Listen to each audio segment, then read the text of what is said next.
What's going on, everybody? Cowboy Chuck talking about the next phase of our Squad Basics learning series. So this time we're going to focus on a game mode. So to date we've talked about setup of the game, basics to learn as a new player as far as roles, role selection, changing roles, rearming, things of that nature. We talked about understanding maps, learning map dynamics, capture points, attack vectors, things of that nature. We've learned about emplacements, specialty roles, hat kits, things of that nature. We've learned about squad leader basics on defense. The first time you're promoted to squad leader or the first time you become a squad leader. Things of that nature. Last week we learned about improving overall situational awareness in game, whether you're a squad leader or just a normal player within a squad on a team.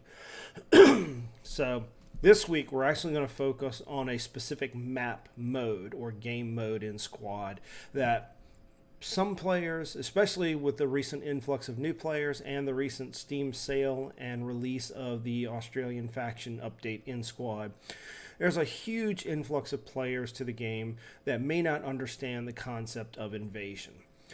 The premise behind invasion is you have a true attacking force and you have a true defending force at all times. What that means is there's basically only one objective in the game, and that is the active objective. And from a ticket perspective, this is very important to understand.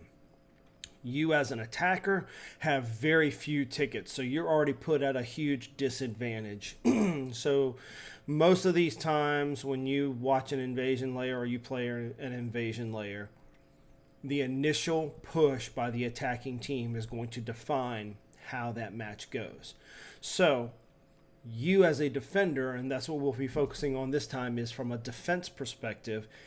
I'm going to walk through some key concepts to understand and help you be prepared to help your team towards a successful match and prevent the attackers from gaining possession of that first objective, or at least to a point that you hurt them so badly from a ticket count perspective that the push from the first objective to the second objective is basically going to wipe them out. So, first thing you need to understand is the map itself, where the first defense objective is, and relative to the faction that you're playing, what is your mode of transport to that defense objective, and also, what are your spawn mechanics? So, like I said in the last video, awareness. The first thing you notice as a defender on this layer is, one, you're an insurgent. Insurgent, from a defense perspective, is probably the most beneficial faction to be. And some people might argue no, because they're the faction that has the least amount of technology to support them. That is true. So they are at a huge disadvantage. But remember, insurgents, the premise behind the faction is guerrilla warfare. You're not trying to fight a conventional battle against superior forces. You're trying to fight an unconventional battle. So your battle plan needs to take advantage of that situation. What does that mean? Insurgents have a huge advantage over every other faction in the game. They get 2 hideouts per placed radio, supplied radio, and they have a unique spawn feature called the Buddy Rally. No other faction in the game has the Buddy Rally. No other faction in the game has the ability to have 2 hideouts per radio. Why is that advantageous? Well, we're going to show you. So think about that. Number one, you have multiple spawn points. So basically, for every squad that places a radio, you have 3 spawn points, 2 hideouts, and a rally point. 3 possibilities to spawn in an area. Now compound that or add that to other squads that have other rally points, plus the ability to have 2 additional hideouts per placed radio. So realistically, if you place your radios effectively around the first objective, in theory, you could have anywhere from 9 to 10 spawn points to attack the enemy, compared to a traditional faction which will have 1 hab and 1 rally point. Huge advantage. All right. So now the other advantage that the insurgent faction has, and the militia to an extent, is speed. Speed to the first target. They all have the little technicals, fastest vehicles in the game. The one challenge is the variable terrain resistance that is a part of the game.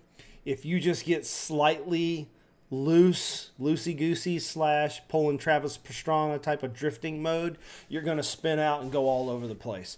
So the trick to using these small technicals is to not go super fast full speed, because you're actually going to take longer to get to the point. If you just feather the accelerator and turn slowly and take as straight a path as possible to the first objective, that will help you. So let's talk about the mechanics of an invasion round, okay? Like I said, insurgents get 2 spawn point opportunities per placed radio, plus the buddy rally. So the first objective on this layer from an attack perspective is Vineyard. All right. So we're going to create a squad. We're just going to choose something. It doesn't matter. So think about this. The British faction in this one is going to be coming from the southeast. Now, on this layer, from a defense perspective, the first objective is always going to be Vineyard or this compound over here, South Vineyard. These are the two compounds that start the invasion layers on Mutaha.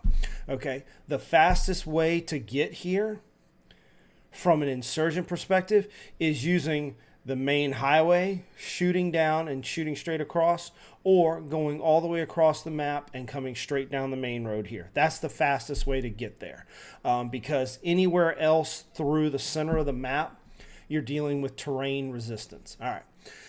So how do you defend Vineyard? Placing fobs to create multiple spawn points. That's where the fob placement as a squad leader, that mechanic, comes in very beneficial or very helpful. So first thing you should do is prioritize location of the fobs.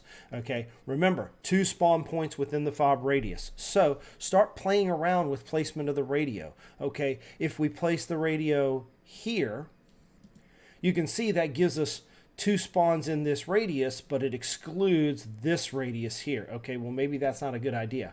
What about if we put a radio maybe like up here? Okay, well, that gives us 2 spawn points possibly here and here, but now we've got a radio exclusion radius here. Okay, well, that's functional for me, right? That's functional. So that means, what if we put a fob here?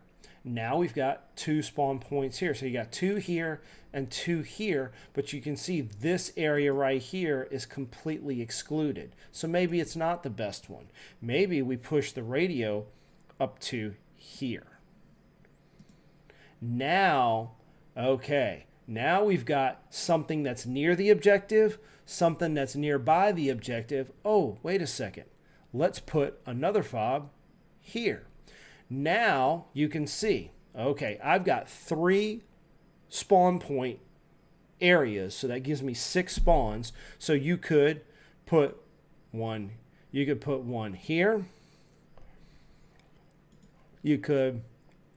one there. Come down here. You can put one, in the vineyard area if you wanted to there. You could even put one inside the compound if you wanted to. You could even put one down here, right? The key is, when you place these things, also have back here, like here is where your rally point is, right? So now you've got these spawn points here to support. So now you've got at least 5, right?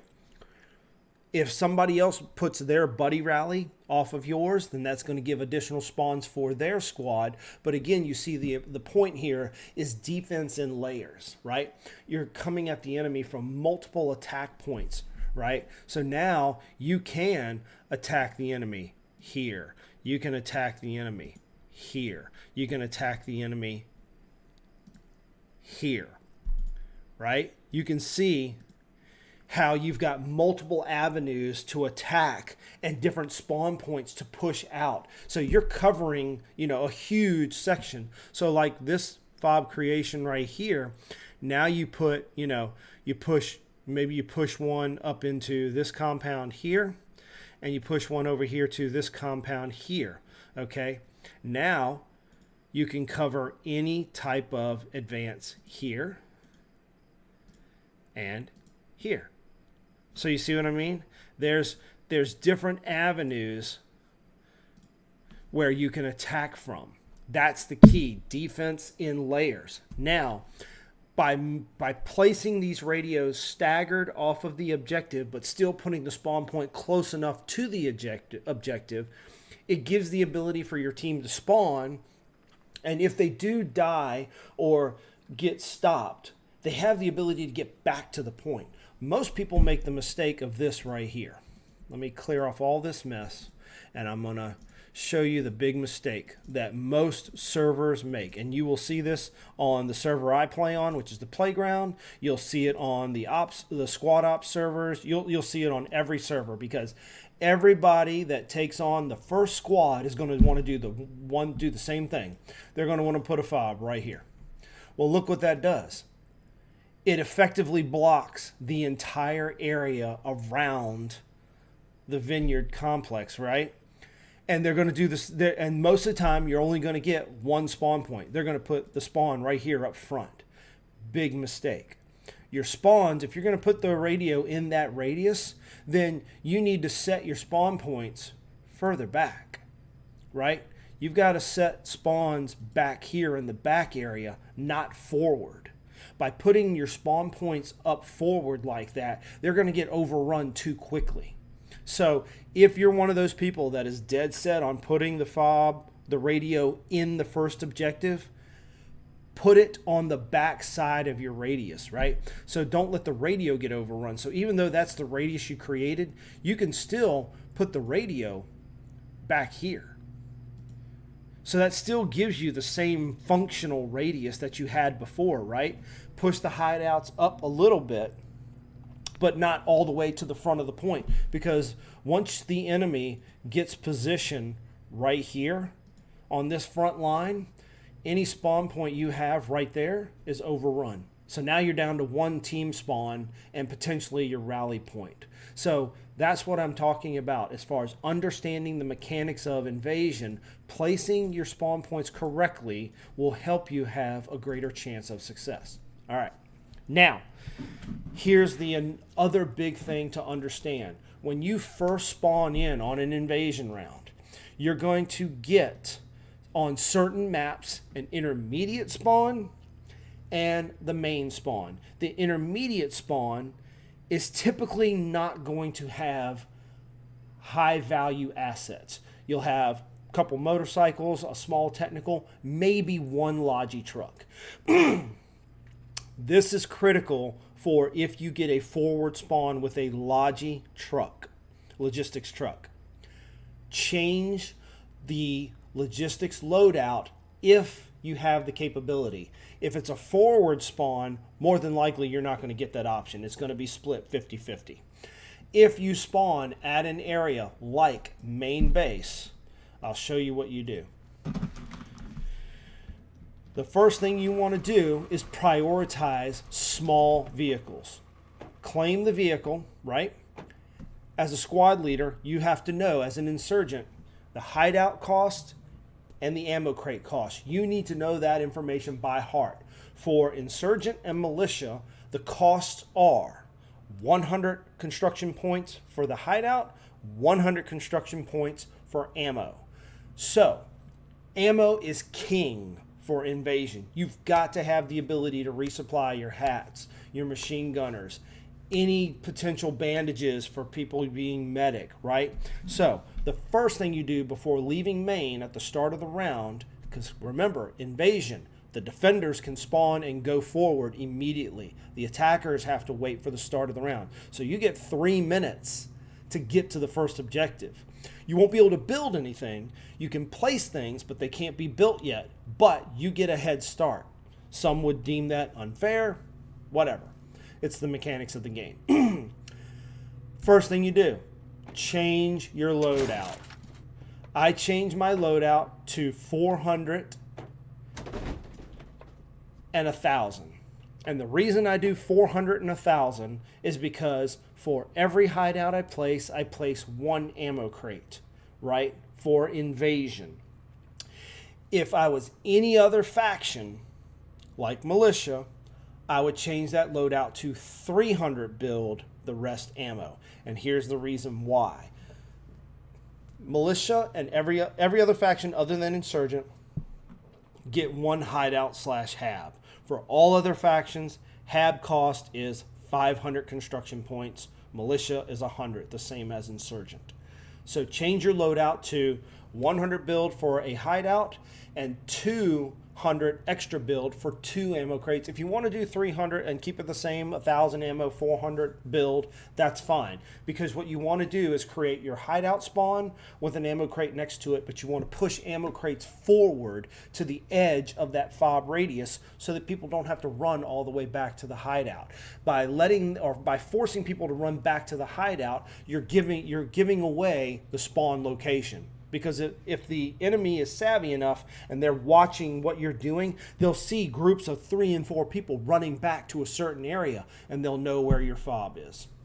Okay? So that's just thinking, planning. So when you get ready to start your match and you join in the match and you can see the next layer is invasion, you should already be thinking about these things. If you're on the left side, at the end of the last round and invasion's coming next, automatically you're going to get shifted over to the defending side.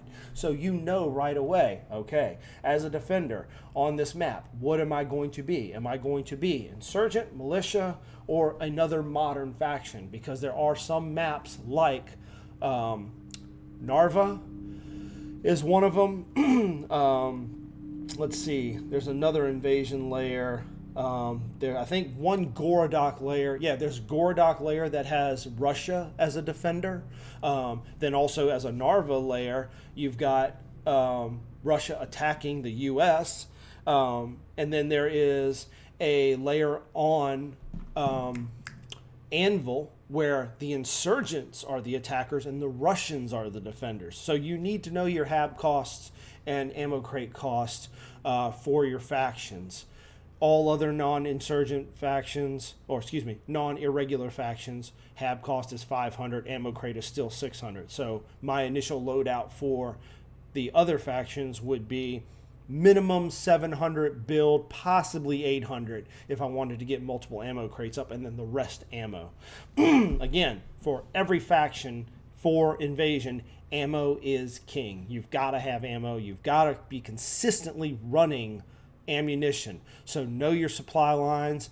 My recommendation for any faction, see how big this map is? Well, I can tell you, once you get past ammo warehouse on this layer, finding the ability to get to the forward objectives to resupply is going to be a pain in your rear. So my suggestion, create an intermediate point.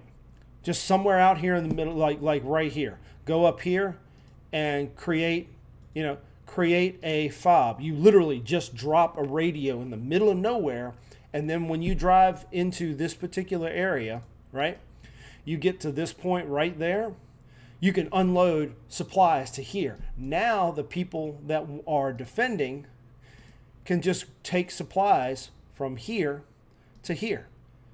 They only have to go a short range, because remember, where was our initial fob at? You put a couple fob creation marks around here, right? Look at all these different supply points. Now I only have to go to this radius, or I only have to go to this radius, or I only have to go to this radius, right? Because you can even start leapfrogging. You can pull supplies up from one, somebody can come grab them from there. And that way you don't have to make that long trip all the way back to Maine and forward. So those are just some things to think about as far as placement, understanding the fastest routes. So use your small lodges to get forward quickly.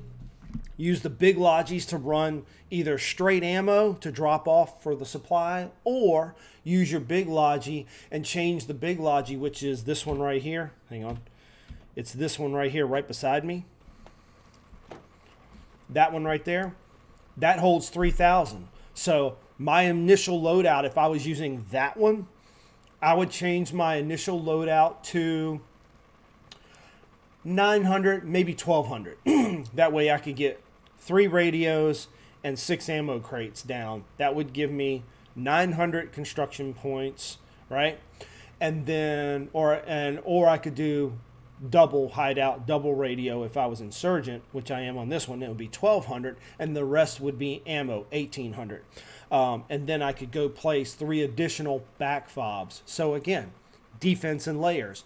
Every time you have the ability to place a radio down on invasion, you should be placing them down, because remember, you start with 800 tickets as a defender versus the attackers that only start with 200.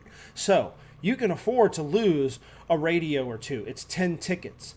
If you take out 2 vehicles, whether it's a transport, a PMV, a MATV, a logi truck, a transport truck, any light vehicle is 5 tickets. You can lose a fob or radio and take out a handful of troops in 1 vehicle and offset that cost easily. Okay, you can soak up, or you can soak up that loss very easily. The next thing to think about is all vehicles carry ammo. So you're at main, you're out of ammo, right? And you're like, oh crap, we don't have any lodges. We don't have any lodges. Well, guess what? You got that vehicle, that vehicle, that vehicle, that vehicle. You got that vehicle right there. All of them hold 300 ammunition. All of them. Even the motorcycles, guys. Even the motorcycles have ammunition on them, right? They have 150. So right now the motorcycles are all over here. All of them have ammunition too. They have 150. Well, typically you see hat kits or lat kits and or combat engineers. They usually jump on those bikes. Well, I'm going to give you a suggestion. The bikes are very fast. They're a little bit of a pain to drive sometimes because of the mechanics. However, one thing you should do is, if at all possible, 1 squad leader and 1 member of your squad should spawn in and grab a motorcycle if all the other lodges are claimed. And here's why.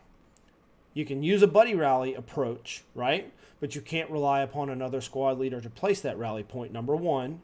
Number 2, in order to select the buddy rally, so it'll come up as a rally point for another squad. And if you're dead as a squad leader, you can click on that rally point and say deploy rally point. So that means your squad can spawn on that buddy rally. And then once everybody spawns in, you take the rally and move it to another place. Okay? But what you should do is take you as a squad leader and a medic. Medic is probably the most useful one. Or if the combat engineer is with you, come over here, grab the logi, and then you can go place a rally for your squad and then have your squad spawn in forward as the round starts. So that's another tactic that people don't think about. The other thing to do is have another squad leader and one of their squad mates join in the logi, because a logi typically only holds 4 to 5 people. So have the small ones, that is, have a squad leader grab one of their squad mates, and then you spawn in with your squad mate, jump in the logi, you go place the first hideout, place the first radio with the 2 hideouts and the 2 ammo crates, and then turn the logi over to him, and then let him go do what he wants to do. So if it's a small logi, you could drop 1 hideout, 1 ammo crate, and drop half the ammo, and then let him take the logi and go place another one down on a planned location, right? So even though you're not using the 2 hideout, 2 ammo crate approach for a singular radio, you're at least getting 2 separate team spawns with ammo crate resupply capabilities, plus the rally points. So you can see where that layering in depth, having multiple spawn options and ammo is the key. Other things to think about: constant ammo resupplies, like we talked about. Someone's always got to be running logistics.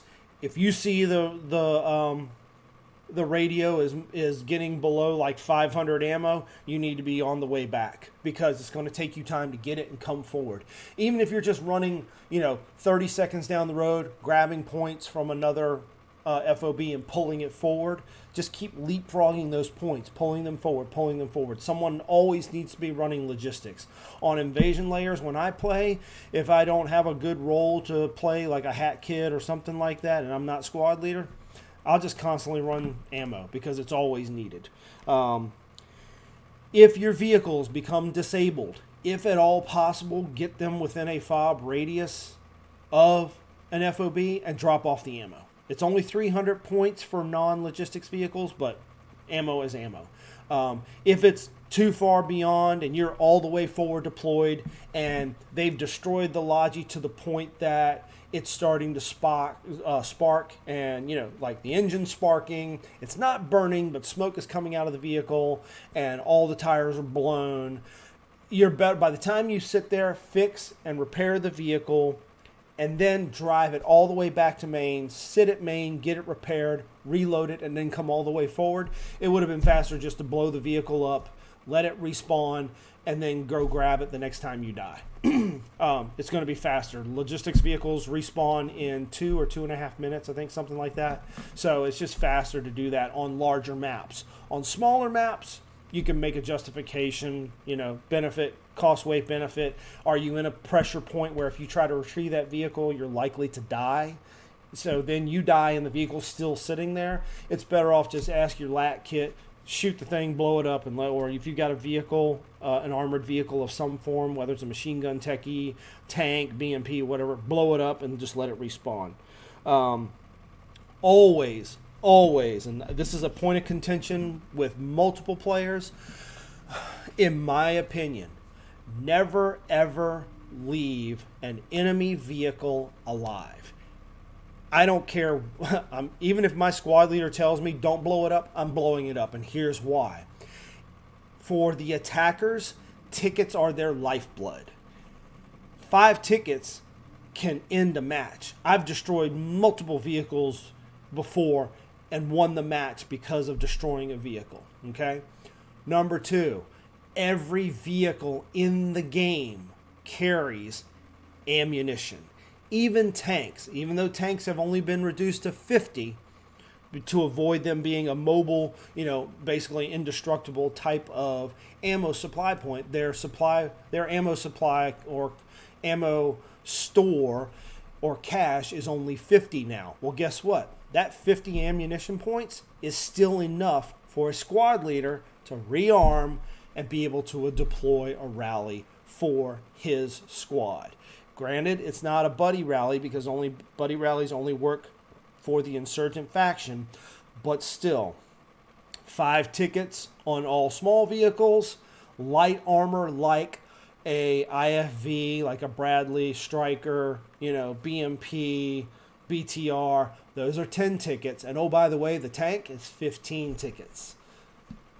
What do you want to do? Do you want to give that squad leader or a squad leader of any type, because it doesn't matter whether it's their tank or not, they can go up and claim the vehicle and get the 50 ammunition points off of the tank and redeploy a rally point for their squad. And just that one thing could be the difference between you winning and losing a invasion match. It's that precarious of a situation sometimes.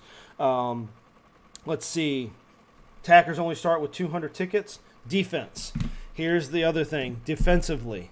So we're talking about defending Vineyard, okay? You know where the enemy's coming from. I can tell you on this map right here, you're going to get armor pushed up to right here, right? They're going to hide behind these berms, and you're going to get, a warrior, you'll get the tank, and they'll be firing on here. The other thing the enemy's going to do is the enemy's going to try and get to right here.